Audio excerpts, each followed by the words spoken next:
Dun dun dun dun dun dun dun dun dun dun dun dun dun dun dun dun dun dun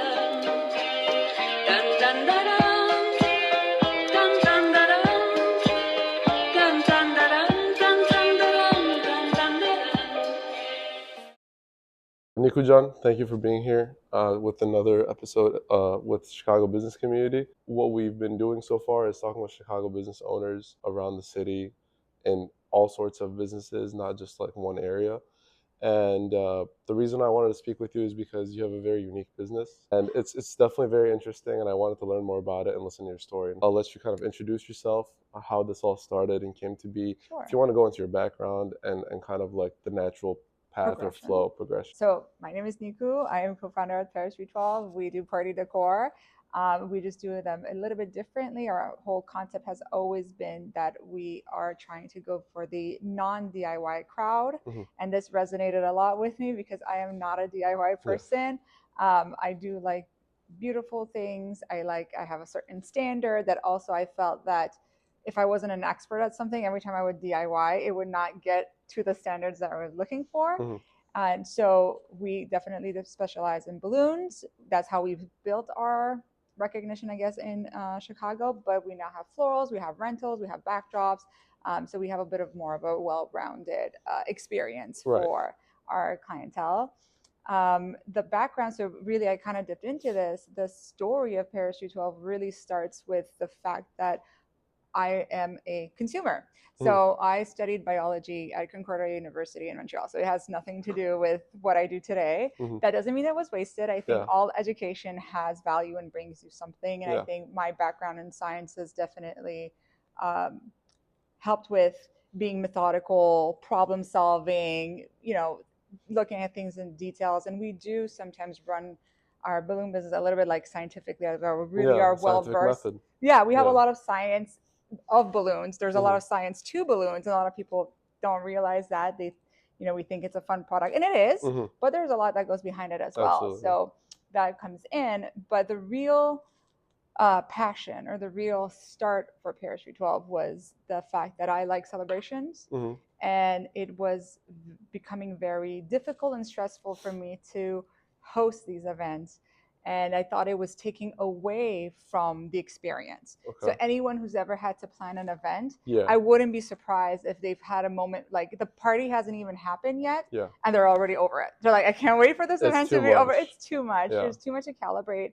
And although there's a lot of things that go into events, I felt that concentrating into the decor had a lot more value Mhm. because it's where I saw that there was a less support.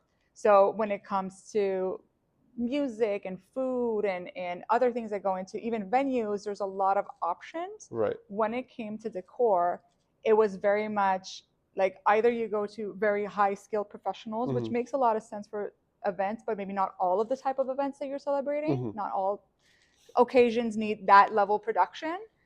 Or it was like, well, go DIY it then. You're on your own. Like, go get your Got it. materials So and there's figure it out. market in between that Yes, hadn't really been tapped into before, exactly. and you thought it would be that would be the right space for you guys. It's not DIY and it's not super high end.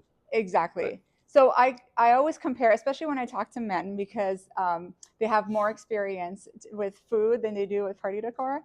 But I always kind of compare it to, the big box stores are like grocery stores Mhm. where you can get your materials and make the food that you want. And then the professionals on the other are like the catering services or the private chefs, which are great. Mhm. But there are a lot of situations where you're really looking for something in the middle, right? You're Right. not trying to go all the way there, and you're not also planning to cook for the 10 guests that are coming to your house, maybe because you don't want to put all that effort. Absolutely. Yeah. And when it comes to food, we have those options. We have restaurants, we have like Catering. delivering, we had Yeah. takeout.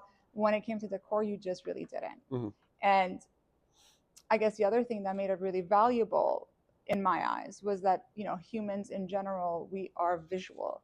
So the Right. fastest way to change any room, any moment into a party is like with the balloons and the decor that are in there. Yeah. So it just felt like it all added up, and I couldn't understand why I couldn't find a solution for it. And then it Mhm. just decided, oh, maybe then I need to make a solution for it, Yeah. and that's how it all kind of Yeah. started. That's Yeah. a great story. It's Yeah. a wonderful story. And going back to the visual thing you mentioned, Yes.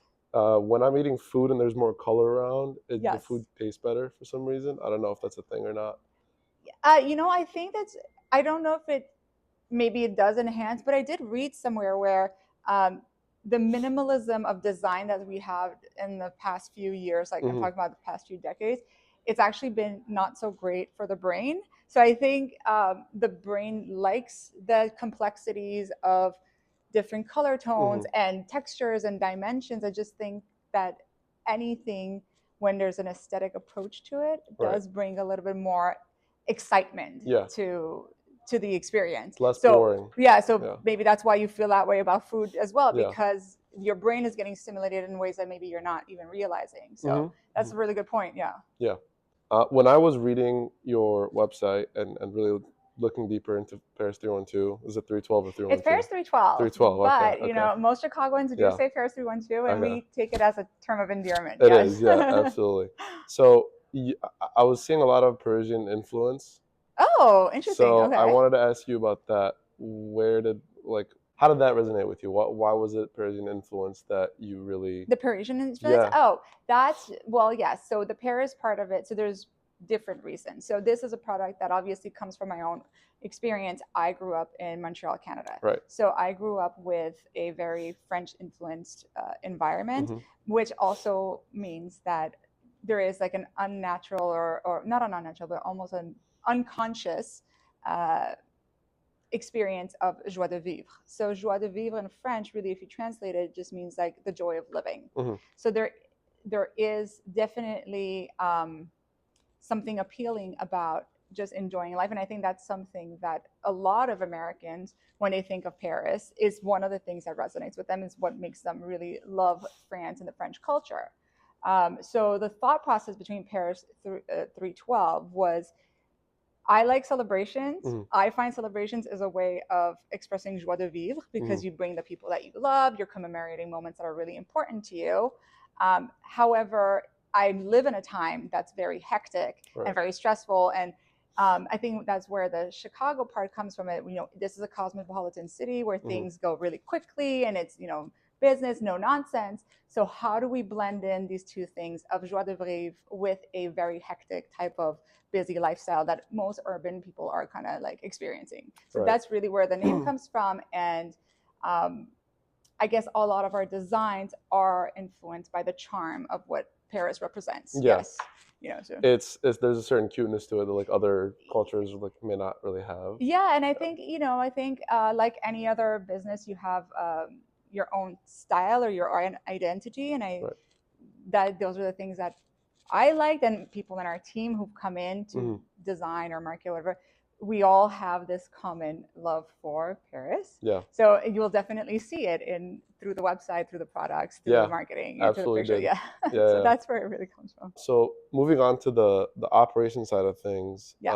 where we're also recording this, what happens when someone places an order? Can you walk me through that process? Oh, Of, I love that. yeah. Yes. Okay. So, yes, I'm definitely very involved in the front end. Like that's how it started, but Okay. we had to build a strong back end, I guess I call Mhm. it, to be able to achieve our goal or our mission. And our Right. mission was really, like I explained, all of those kind of small to mid-size events. I kind of felt in the middle. Mhm. We wanted to be that go-to. To be able to do that, there are things that we had to look into, and efficiency and speed of action were kind of very central to this. Okay. So when an order comes in, we've now have so many systems and structures to not only be able to do this in a quick Mhm. manner, but also always kind of provide the quality of service that we are known for, and we really put a lot of thought behind the quality of what we put out there. So without systems, I don't think we would have gotten there. Yeah. So really what happens, an order comes in, we have our production team gets that order. Okay. There's a lot of factors to think about. There's the logistics part of things. There's a specific time and time and day that things need to be delivered. Mhm. But then there's a production side of things. Not everything can be built that same day if the party's like for 2 Yes. weeks from now, right? Yeah. So depending on timelines, it kind of gets filtered. It goes through production. Then from production, it goes to the logistical team that is in charge of delivering and setting up. Got it. So I don't know if that was answering your questions, but Yeah. that's a gist of it. Like not without going to too much. So when it detail. goes to the production team, I assume they have like an organized schedule of like all these different events they have to deliver. Yes and no. So they yeah. so we have different stations. So Okay. different products have different steps to them. Okay. So there are, just as an example, balloons that are helium filled have different steps than balloons that are air filled. Got it. And they're almost the same product, but Yeah.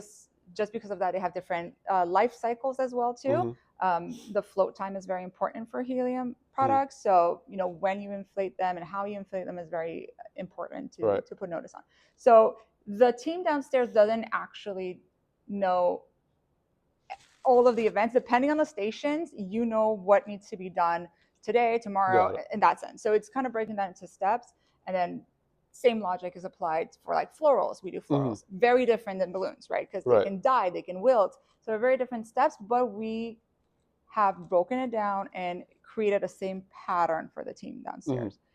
So I don't know if that helps understand the process a little bit more. Especially because like helium or flowers, like they they wither. Yes. And so that makes sense. You got to like do all those steps right before the event actually starts. Exactly. So there's different, and I think that was, I think that's why it can get complex when you don't have systems and structures in place, because you're juggling, you're trying to figure out, well, should I be doing this first or should I be doing that first? This is helping everybody know what they need to be focusing on and not hit the mark and not miss the mark. Yeah. How long did it take you guys to kind of figure all that out? Yeah. So, it's part of those 7 years that you were mentioning. So we have had to build many systems, whether it was for production, different type of products in production, whether it's the sales and the website. We were really one of the first ones to have a website, and the way that we do our website, we try to make it as convenient and turnkey as possible for the clients, so that they can place their orders online without having to interact with us. That is kind of rare in this type of industry. Our thought also was like, we want to really be transparent. It's hard for people when they come to buy products they don't know balloons as well as, or decor in general, as well as they know other things. You know food very well. You might not know our products as well. So there's that kind of system that we had to build, and then the logistical and delivery system. So all of these are the things that we've been working on in the past 7 years, and we're still working on, because you always want to get better, or you'll find things that are not being addressed, or like, how do you get it to the next step? And as you grow more, your efficiencies was great for a certain size, and now you're bigger. So how do you adapt to that scalability? So scalability is very important, and it's just an ongoing process, I would say. That makes sense. What do you think has been the largest challenge for you guys in the last 7 years that you've been in business? That's a really good question, and I think there are challenges that are a little bit internal and some more external. Okay. I would say the biggest challenge for me internally and for our team was that, like I said, we came in as consumers, which had great positives to it. You come in with a POV of a consumer, you're really always putting their experience first. You understand what are the pain points, and you're addressing those, which is great. But you still have to make a product. You still have something good and valuable that you need to put out there. And because I didn't come from the industry, there was a lot of learning. So a lot of time was spent kind of learning and understanding what the issues are, why such an option like Parachute 12 didn't exist, what we have to do to fix it. So that takes time, and it's a lot of sometimes trial and error, which can be costly. So these are all the things that are challenges internally. Externally, pandemic, COVID, like just things like that you don't expect can hit you. So before we had this location, we had a location on Halsted in Lincoln Park, and it was half venue and production. We did other things than just production. It was a storefront as well. And then when pandemic happened, all of a sudden we're like, what's going to happen with Right. half of our Yeah. space, right? Yeah. And we didn't know how long it would take. We had our venue booked for a whole year, Mhm. and all of those events had to be canceled because we just didn't know when things would get Back back. to And normal. Yeah. I know it's a maybe a once in a lifetime, hopefully a once in a lifetime Yeah. situation, but there are things like that you can't control that happen and affect your business and have their own challenges. So I feel there's been external and internal challenges. In terms of business challenges, though, that's kind of one thing I want to dive deeper into. Has advertising been a challenge, or has it been staffing or logistics? Oh, these are all great questions. I think in all of them, there will always be challenges. So, for Right. example, marketing has been a challenge. It is definitely an area that I would love to see more improvement on our end. Mhm. I just feel like when you wear many, many different hats, there's so much stuff that You you can can do. actually do. Right. But I think the biggest challenge at first with marketing, it's getting better, but when people don't even know that such a concept exists, Mhm. it's hard to say like, hey, I'm here. You have to kind of explain like how you work. You got to connect the dots. Yeah, you got to connect the dots Right. to them. So there's a lot of education. So you can't just do marketing. You're also like educating while you're Mhm. marketing. So there is a bit of maybe a bit more lag, I guess, Yeah. until people can feel comfortable to onboard, Mhm. So marketing has been a challenge in that sense. Staffing, I mean, we have a team that's very passionate and caring and team player. So I would say it's more like if you're a good fit, it works. If it doesn't, then it doesn't. But I think that's the reality for anyone. Right. And like Yeah. any business has Yeah. their own thing. So it's just really trying to see if you can figure out who is a good fit and will bring to the team. Right. I would Yeah. say that Yeah. would be a challenge. Have you guys been working on like a newsletter, and how often has that been? No, that No. That definitely is important for marketing. Mhm. I understand that we do have like email campaigns that would go out, Yeah. but nothing like what you're discussing. No, Mhm. or like even I've heard blogging would be really great. Mhm. I think as a business, we've always been like, let's build our foundations, Right. and once we feel like we're in a good place, which is very much where we are Yeah. now, Yeah. we're going to really be leaning in more and more in marketing, because there's no point of spreading the word and bringing people in When if you're not fine. able to support them, or if you're going to give them a bad experience, Right. especially in our industry, Right. because it's very emotional. Yeah. You don't want to be the one who ruins someone's One like bad experience anniversary, and you're right? out. Yeah, Yeah. you don't want to be that person. So we'd rather be like kind of safe and cautious, and then Growing kinda explore. conservatively. Yes. Got yes. it. That makes sense. I saw that you've done over 35,000 celebrations Yeah, events. probably even more. Yeah. Even more? Yeah. Okay. I don't know when that was what's last what's the updated. real number? I wouldn't be surprised if it's closer to 40 now. Yeah. Closer to 40. Which one of them has been the most memorable to you? Oh, that's a very very very good one. You're supposed to say all of them. Yeah, I know. I was like, no, but actually that's Right. maybe why I'm kind of struggling. I think that they all have a place. I used to be much more involved in the setups when the company first started. So all of those were really impactful in a sense, because you get that one-on-one interaction with a client and seeing their excitement. So those are impactful in that way.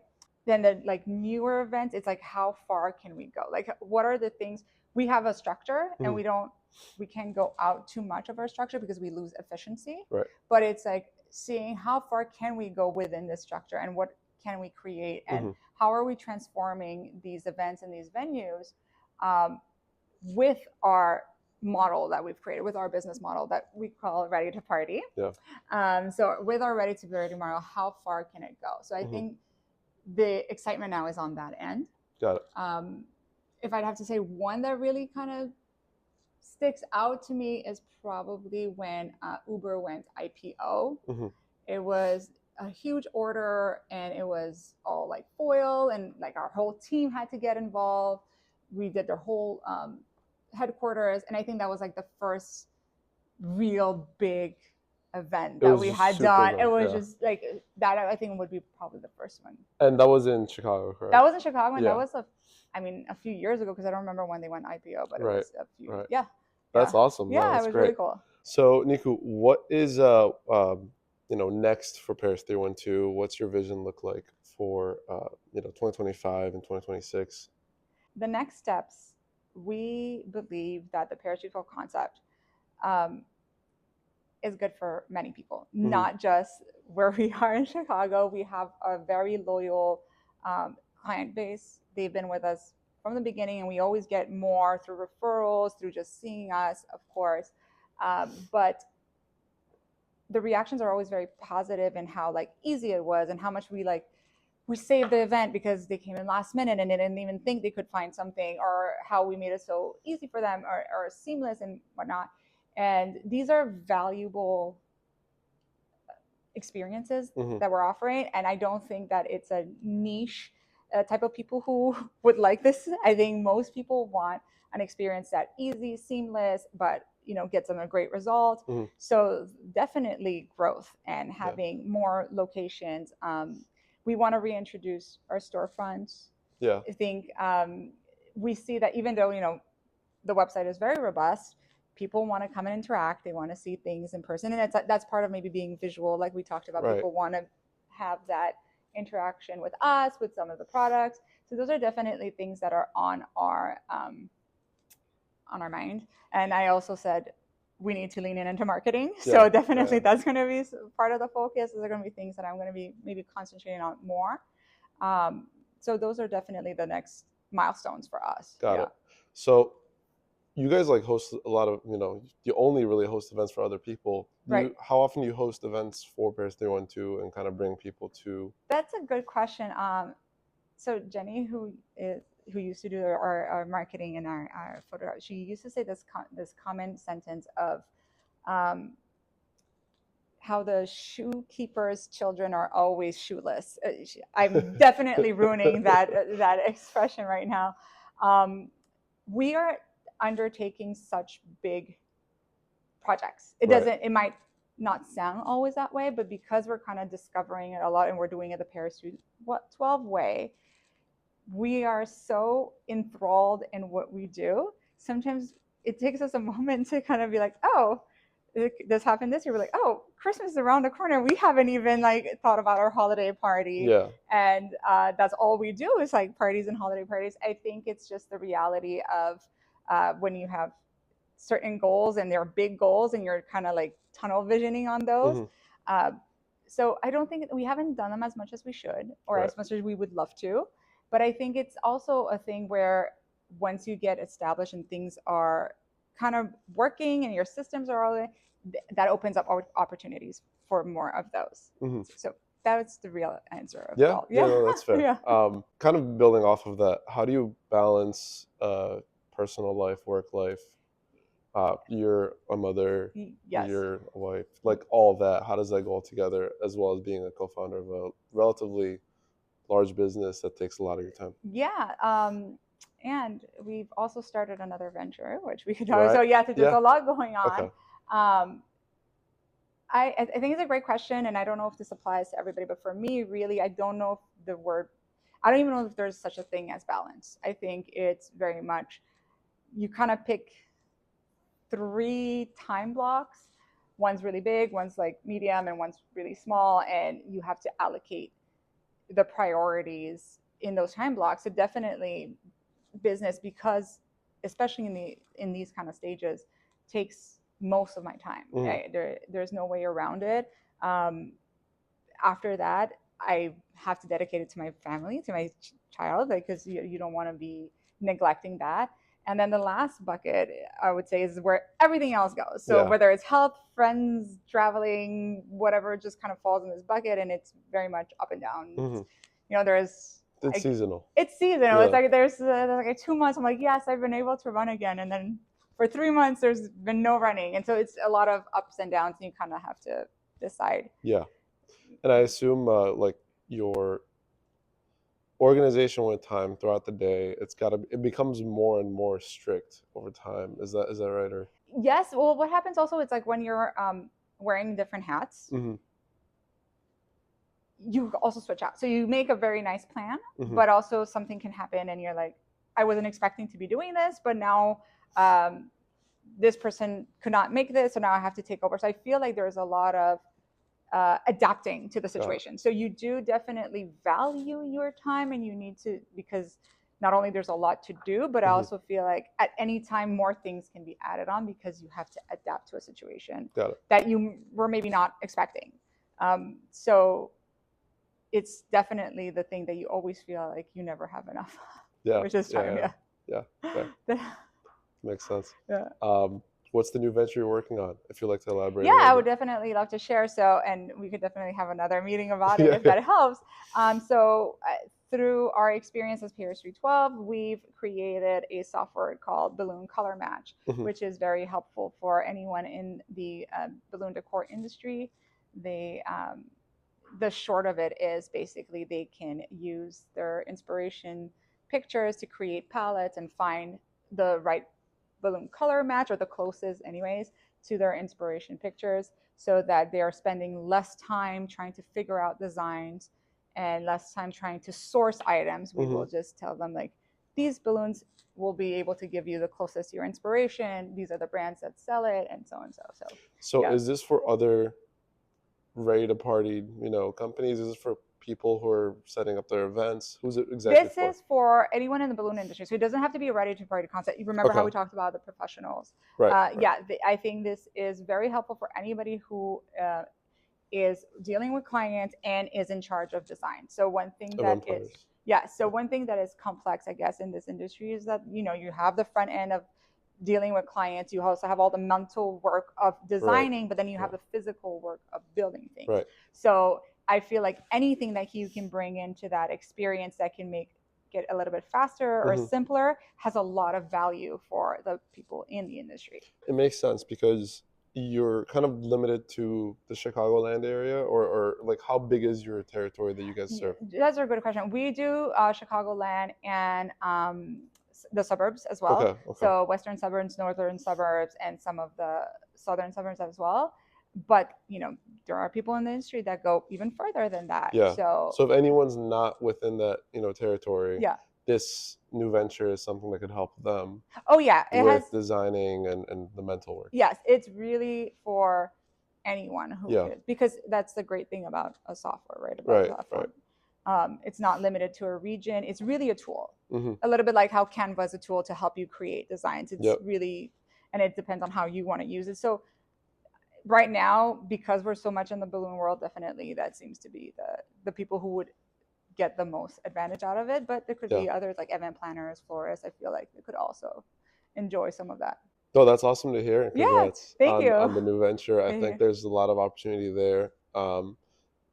At the very least, it's learning and kind of, getting some new experiences. At the most, it's Right. the world. Yeah, Everything's and the it sky. was, again, and maybe this seems to be a trend. It was a tool that was initially built for our internal team Right. to make things more efficient and Mhm. easier for everybody.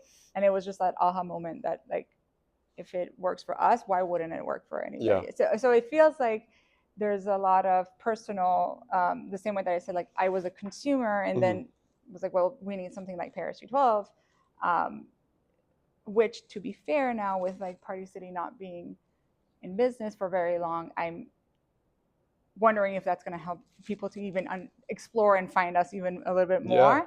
Yeah, absolutely. But I guess it's the same thing where it's like, we thought this tool was very helpful, so why wouldn't others benefit from it? So Yeah. And I feel that's how you always maybe end up building products that can really maybe be helpful because you understand the pain points really well. As the business owner, as the consumer. Exactly. Yes. Right. Yeah. Yeah. SaaS is a cool space to get into. Yes. Is it going to be SaaS or is it going to be like?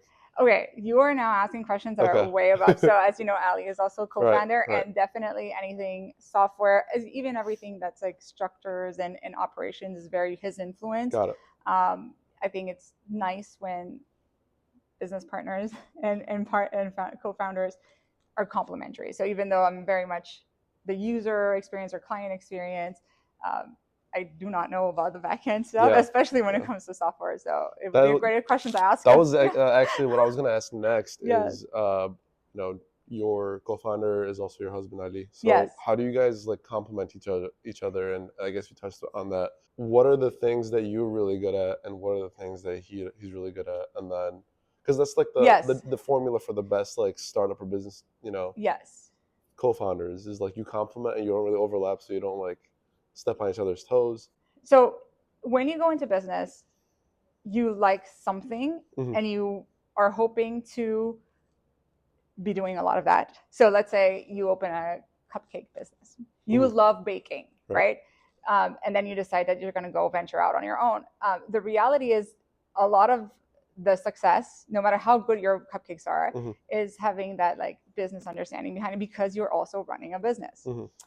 That can become challenging because you have to be expert in two things, right? So I feel like, so Ali's background is industrial engineering, and he's always gotten involved in businesses with the objective of growth and bringing in systems and bringing in efficiencies Mhm. and scalability.